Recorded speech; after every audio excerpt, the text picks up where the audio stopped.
I think a lot of us will say that 2020 was definitely the worst year ever.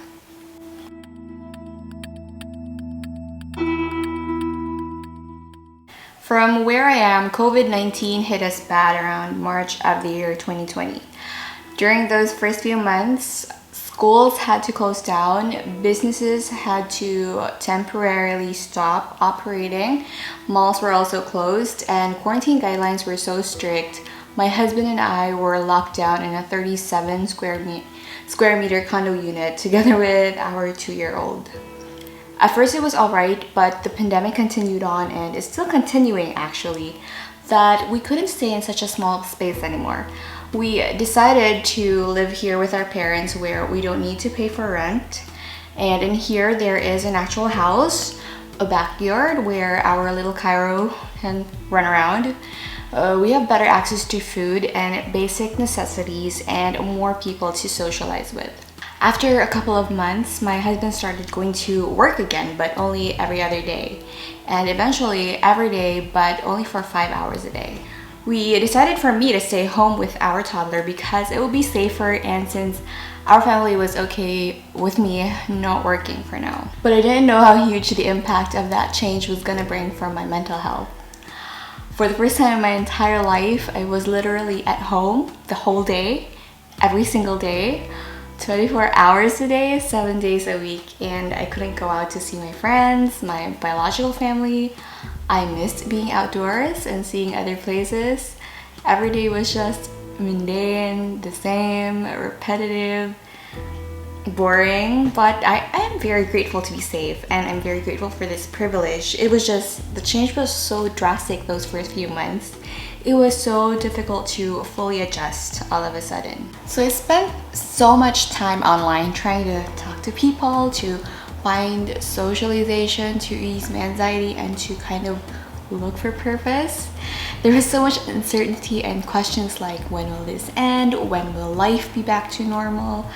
Will my little boy be able to go back to school and see his friends and teachers again or soon? I don't know when.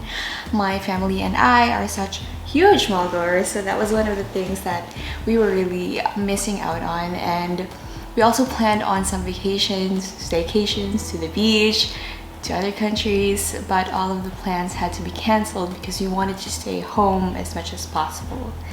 And I do sound like a brat right now. I know some people have it so much worse. Some people lost their lives, their loved ones, their jobs, their sources of income. The healthcare workers are so overworked. I definitely am not in a good position to complain, but I did so much thinking while I felt all of these emotions and told myself that these feelings are also valid. Other people are having a harder time, but that doesn't mean that I'm not allowed to feel bad. And if you are feeling the same way, you don't have to guilt trip yourself for how you feel. I learned that people might find themselves in very similar situations, but some will be able to cope easily, while some might find it very difficult. It doesn't mean they are less of a person or that the others are better people. It only means that they are in that phase of their lives. Some can choose their battles, some cannot. Some find certain things way more complicated, while some see things differently. Everyone has different coping mechanisms, different backgrounds, different experiences. We cannot expect everybody to react in one certain way. When I realized this, I stopped looking at other people, stopped comparing my situation to theirs, and I started looking inwards, deeper within myself. At that time, I was very hyperactive on social media, checking news updates very often from news outlets, from other people's posts. But one life-changing decision I made, which I do not regret until this day, is deciding to uninstall the Twitter app on my phone. It didn't take long. The Facebook app on my phone was also gone. Eventually, I also uninstalled Instagram. I stopped watching the news and the posts by influencers, by celebrities, and even the posts by my friends. The most important news still reached us through personal messages and personal calls. And I was also still able to keep in touch with my loved ones using Facebook Messenger. No need to see their posts and life updates. I can simply just shoot them a message, give them a call. And I shifted my focus on learning about my mental and my emotional well-being. And this is the reason why 2020 was the best year of my life so far. That's number one. I decided to quit social media.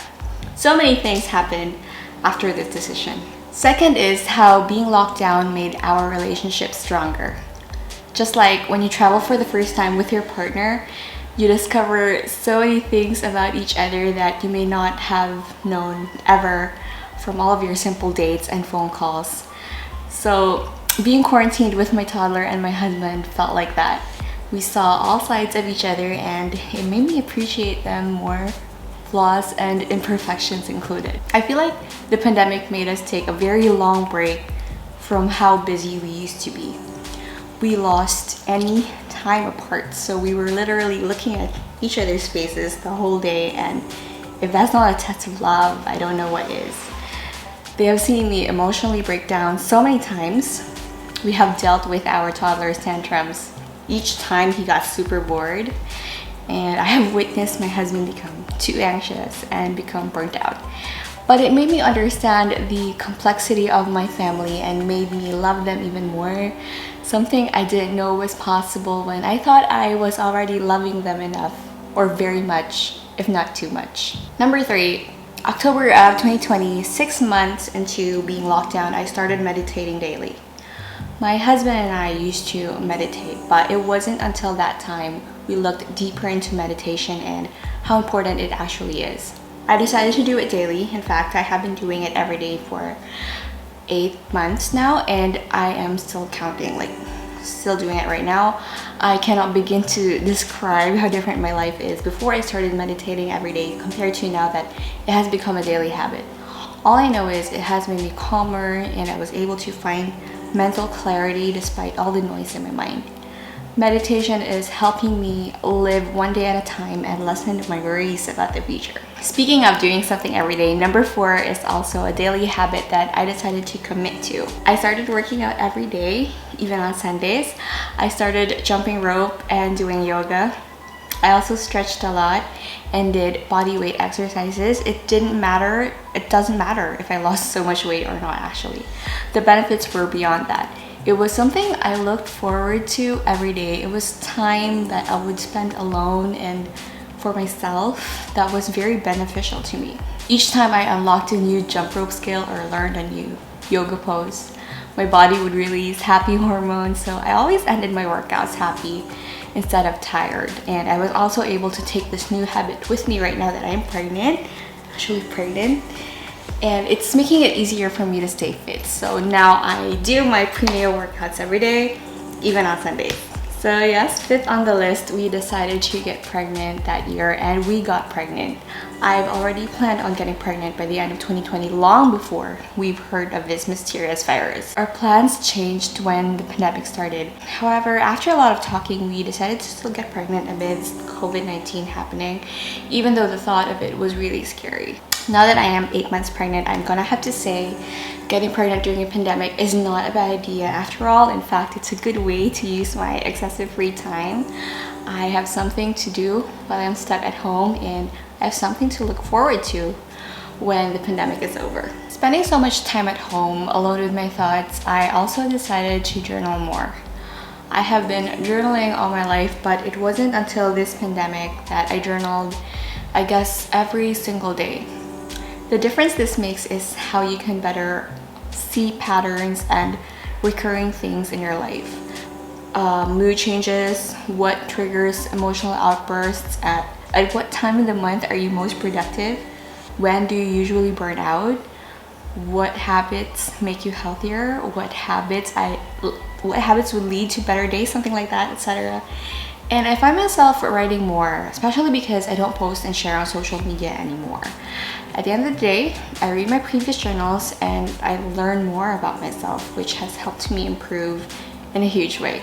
Number 7 is the decision to become a minimalist. All of us spent so much time at home during this pandemic, too much actually, that at one point, I'm sure we all decided to declutter somehow.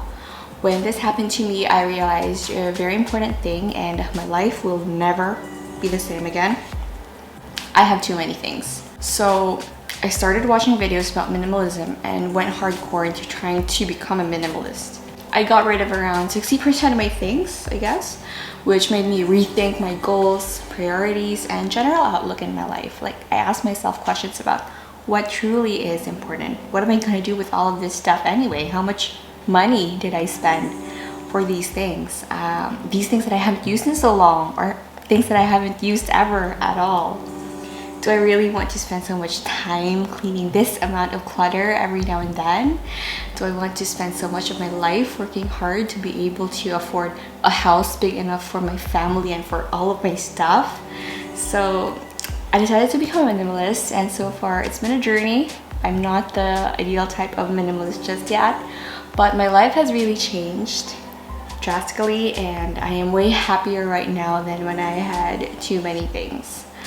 I also changed my goals, most of it from being grand to now just being simple, which honestly helped me very much with my anxiety. Actually, that's something some people don't know. If you have anxiety, try to look into minimalism because it has helped me tremendously. I follow certain channels here on YouTube from way back, but most of them are those with entertaining content or those in the beauty niche. During this pandemic, one of the best things that happened to me is that I started looking into more meaningful YouTube channels, and I have been learning a lot, like a lot of good things from these content creators. Some channels I've been loving are lifestyle or mom channels like Sarah Teresa's channel. She's also the reason why I changed the way I see myself as a wife, as a mom, as a woman in general. I always thought I needed to be out there, you know, like working, making money for myself and my family, that I should be a career woman, a businesswoman, a strong, empowered woman, hustling, being out and about every day. To be honest, I would say before, like in the past, I would say, yeah, I'd leave my children with their nanny so I could work and have my own income source. Okay, yeah, I'll just do that. However, I realized I was wrong. But like I said earlier, each person is different. That life would be for some women. It might be for you.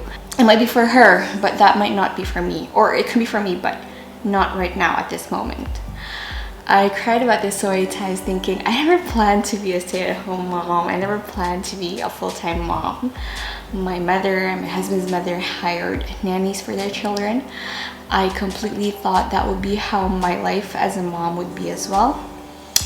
But during this pandemic, we realized things we would never see in a different situation. Like, if the pandemic never happened, I may have never realized and accepted this fully, that I want to change how I see myself as a woman, and that I want to be the best wife to my husband, the best mom to my children, and not the best financial provider who could pay for house help and for nannies. No offense to other women who have a different opinion on this or who have no choice. In fact, I still think and dream about being in your shoes a lot. Yeah, but I guess what I'm saying is I'm looking at the situation I am currently in, trying to view it in the best angle I possibly could.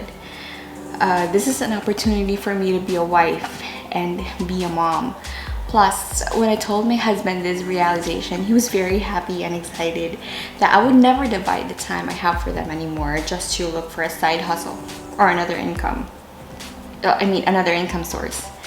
So, as his wife, I felt extremely happy seeing the way he reacted, how excited he was that day we talked about it. And then I started cleaning more, I started doing chores more, being a more hands-on mom, being more available as opposed to how I was before. And I've never seen us happier.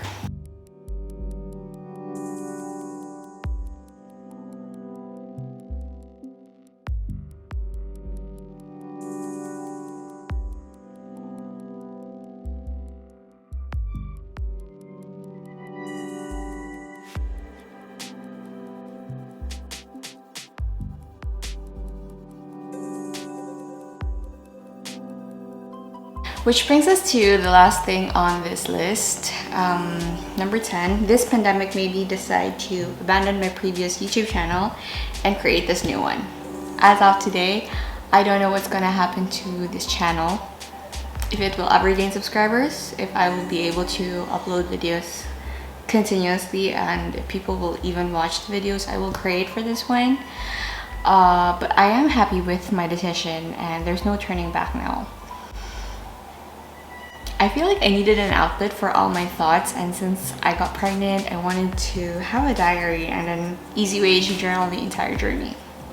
I guess if we never got locked down, I wouldn't be able to think of doing this.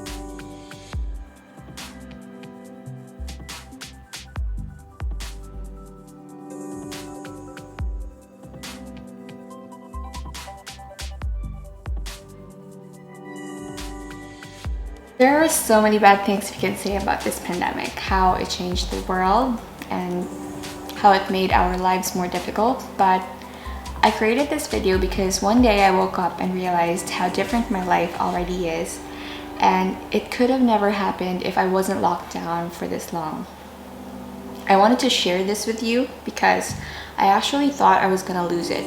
I broke down so many times, my anxiety was off the roof, but everything led to new habits, like everything I said on my social media apps, daily meditation, minimalism, working out, those things, etc.